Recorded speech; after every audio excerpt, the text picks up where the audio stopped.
Janius, halo semuanya. Selamat ketemu lagi dengan saya host kece Mbak Denom Mbak Dewi yang biasanya membawakan acara kuliner, musik, kesenian. Kali ini kita akan membahas tentang kesehatan bersama Bapak Dr. Andi Sundaryo, asli dari Cisagu Penyarang. Kita akan tanya-tanya tentang berbagai macam kesehatan. Ya, beliau itu bukan dokter, bukan tenaga medis, tapi mempunyai pengalaman banyak di bidang kesehatan. Oke, langsung saja kita temui Bapak Dr. Andi Sundaryo yang sudah banyak pengalaman mengenai kesehatan. Kali ini saya akan bertanya tentang kolesterol. Apa sih kolesterol menurut Bapak Dr. Andi Sundaryo? Kan kita kadang suka merasakan gejala-gejala kolesterol tuh kalau banyak makan lemak dan sebagainya. Selamat malam juga Sidar Janus. Terima kasih atas kehadirannya di tempat saya dalam rangka wawancara. Malam ini yang dibahas adalah tentang kolesterol. Nah, kolesterol itu yang biasa disebut misalnya 300 gram per desiliter itu artinya itu kolesterol total. Di dalamnya terdiri dari HDL, LDL, dan trigliserida. Nah, di antara tiga itu sayangnya yang dua itu yang jahat, yaitu yang LDL, yang trigliserida. Sedangkan yang bagus itu satu, yang HDL. Apa itu HDL? HDL adalah high density lipoprotein. Sedangkan yang LDL adalah low density lipoprotein. HDL itu kolesterol bagus, ya. Sedangkan yang LDL itu sama trigliserida itu kolesterol yang jahat. Kenapa dibilang jahat? Karena dia mudah menempel di pembuluh darah. Karena mudah menempel, maka dia bisa menyebabkan penyempitan pembuluh darah atau bahkan menyebabkan tersumbatnya pembuluh darah. Lah, apa yang terjadi apabila terjadi penyumbatan pembuluh darah di otak misalnya? Apabila terjadi penyumbatan pembuluh darah di otak, misalnya di sebelah kiri, itu bisa menyebabkan stroke di sebelah badan sebagian kanan. Jadi kalau otak kiri yang kena, yang stroke nanti bagian tubuh sebelah kanan dari sini sampai ke sana. Sebaliknya kalau bagian kanan yang kena, yang tersumbat, maka yang stroke adalah dari sini, yang sebelah kiri, ya, dari silang begitu. Nah, mengapa orang bisa kolesterolnya tinggi? Biasanya kan tidak disiplin, terlalu banyak makan makanan yang mengandung kolesterol. Seperti apa? Udang, piting, cumi, tiram. Yang paling tinggi apa? Otak sapi. Otak sapi itu kolesterolnya paling tinggi. Ya memang biasanya yang kolesterolnya tinggi itu rasanya enak. Jadi kecenderungannya kita tuh kalau makan makanan yang mengandung kolesterol tinggi itu cenderungannya banyak karena memang enak. Seperti goreng-gorengan kan enak gitu, santan itu enak. Karena enak makanya kita cenderung makannya banyak, tidak terkontrol, padahal harusnya dibatasi. Jadi apabila kita ingin hidup sehat, kita harus membatasi asupan-asupan terutama yang kolesterolnya tinggi tadi supaya badan kita tetap sehat gitu. Oke, Sidar Janius, tadi udah dikasih keterangan tentang kolesterol oleh Pak Sundaryo. Kemudian kita tanya lagi ya, kalau sudah terkena kolesterol, apa yang bisa kita lakukan untuk mengobati kolesterol? Kan pencegahan kan, iya. Sekarang pengobatannya, silakan. Apabila kita kan biasanya ada alat periksa kolesterol yang sederhana itu loh, cuma darah itu bisa ketahuan 300 gram per desiliter, itu artinya tinggi. Kalau udah ketahuan itu kan bahan totalnya. Jadi kita nggak tahu trigliseridnya berapa, LDL-nya berapa, HDL-nya berapa. Untuk itu sebaiknya periksa dokter. Nanti oleh dokter paling disarankan ke laboratorium. Nanti sana ketahuan LDL berapa, HDL berapa, trigliserid berapa. Bahkan nanti kadar gula pun ketahuan. Gulanya berapa, asam uratnya berapa. Nah, setelah dokter dapat info dari laboratorium, beliau akan memberikan solusi yang paling baik, yang paling tepat. Karena yang dalam ini yang paling kompeten adalah dokter. Jadi misalnya asam urat tinggi harus gimana, triglycerida tinggi harus gimana, LDL tinggi harus gimana, kan gitu. Asam urat tinggi, terus gula tinggi harus gimana, itu dokter yang paling tahu. Jadi sebaiknya memang kalau kita tahu bahwa kolesterol kita tinggi, sebaiknya kita berobat ke dokter. Itu yang paling tepat. Selain pengobatan ke dokter, kebanyakan terapi-terapi kayak gitu. Nah, saya pengen tahu apakah Bapak juga tahu tentang terapi yang terbaik untuk. Nah, ini khusus untuk saya sendiri ya, pengalaman saya ya. Saya selama ini pakai alat ini.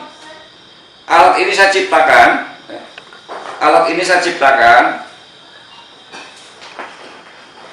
ciptakan untuk kesehatan keluarga. Tapi selama ini yang baru pakai saya dan istri saya. Alhamdulillah selama saya pakai ini, alhamdulillah saya belum pernah mengalami sakit yang serius. Saya belum pernah, segini tuanya belum pernah saya opnam di rumah sakit. Karena saya satu makannya terukur, terus kemudian olahraga teratur, terus juga pakai alat ini. Nah ini alat ini adalah penghangat, jadi membantu melancarkan peredaran darah. Jadi kalau darahnya lancar, insya Allah badan kita sehat. Lah, kita kembali ke kolesterol tadi. Kolesterol tadi kan bisa menyumbat pembuluh darah. Andaikan sudah terjadi penyumbatan pembuluh darah, di samping tadi ke dokter, kita juga membantu dengan cara menggunakan alat ini. Karena ini hangat, dihangatkan, otomatis kolesterol yang berupa lemak itu akan meleleh. Kalau meleleh diteruskan angkat terus akan mencair. Akibatnya apa? Pembuluh darah yang tadi tersumbat menjadi terbuka kembali. Makanya ini alat ini, ya nantinya ke depannya akan saya kasih tahu caranya membuat, cara membuat ini, cara pemakaiannya seperti apa. Ke depannya akan saya kasih tahu kepada Anda semua. Jadi ini maksudnya ini kalau misalkan ada yang kena kolesterol atau penyakit lainnya itu bisa diterapi di Bapak atau mau diajarin dibikin alatnya apa gimana coba? Nah, itu bisa ke saya, bisa juga alatnya ini Anda bisa bikin sendiri. Dan suatu saat akan saya beritahu cara membuatnya alat ini. Ini sangat mudah membuatnya, bahannya juga di mana-mana ada. Tapi di dunia ini baru ada satu ini. Saya yakin di dunia ini baru ada satu ini karena ini ciptaan saya sendiri. Tapi insya Allah tidak akan saya patenkan karena saya membuat alat ini untuk semua orang yang membutuhkan, terutama untuk kalangan menengah ke bawah yang untuk berobat aja kadang-kadang nggak punya duit, apalagi untuk berobat, untuk makan pun kadang-kadang susah.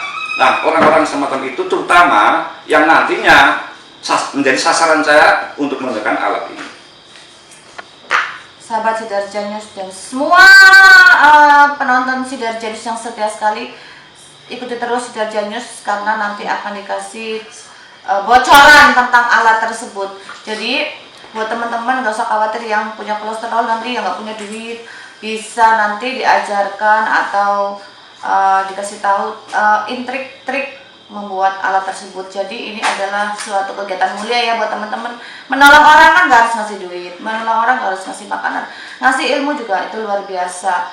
Mungkin ada lagi pesan untuk ya, jadi untuk ini nanti di episode berikutnya.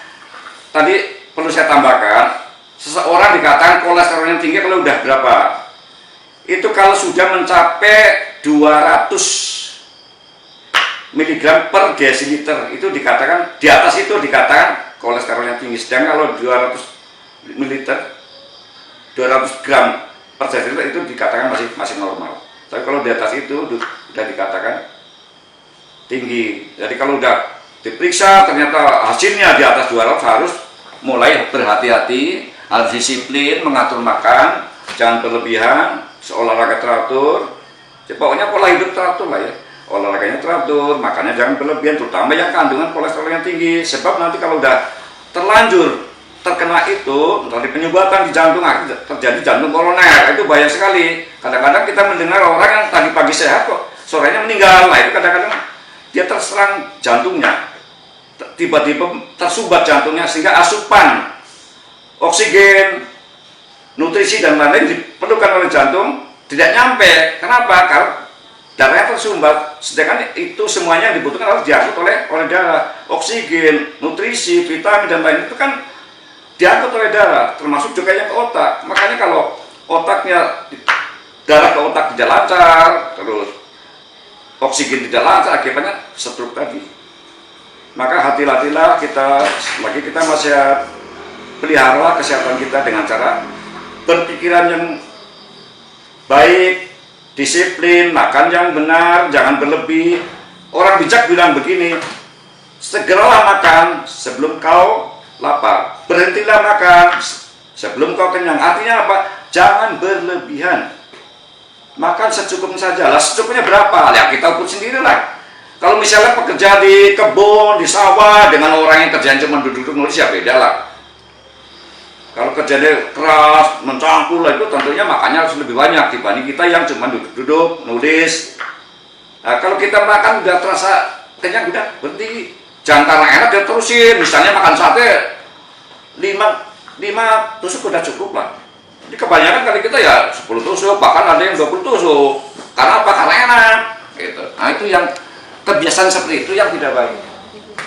Nah, apabila leher Anda terasa sakit, tengkuk Anda sakit, pakailah ini dengan cara seperti ini. Nah ini sambil sandaran begini enak. Bisa sambil tiduran bisa, sambil sandal begini bisa. Lah kalau pundaknya sakit gimana? Pundak sakit begini. Jadi bisa minta tolong orang lain, bisa juga sendiri. Asal yang penting asal punya alat ini begitu.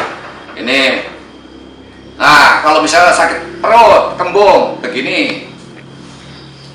Nah pokoknya bagian mana yang sakit, itulah yang kita tempelin ini. Bahkan kalau ada yang tahu anyang-anyang, nggak anyang-anyang tuh buang air kecil tidak nyaman, itu didudukin aja begini. Insya Allah dalam waktu yang kurang dari 1 jam udah sembuh. Insya Allah. Jadi meskipun alat ini bentuknya sederhana, cara membuatnya juga mudah, tapi manfaatnya luar biasa. Insya Allah ini bisa buat nolong orang banyak, terutama yang saya bilang tadi, kalangan menengah ke bawah. Insya Allah suatu saat akan saya kasih tahu cara membuatnya. Karena ini sangat mudah membuatnya, bahannya juga banyak di mana-mana ada. Siapapun insya Allah bisa membuat ini.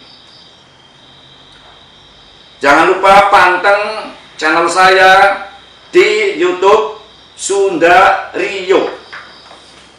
Sunda Rio sekali lagi. Nanti Anda lihat di YouTube channel saya ada Sunda Rio. Terima kasih. Saudara-saudaraku semua, selamat malam. Semoga kita selalu sehat. Amin, amin, ya robbal alamin.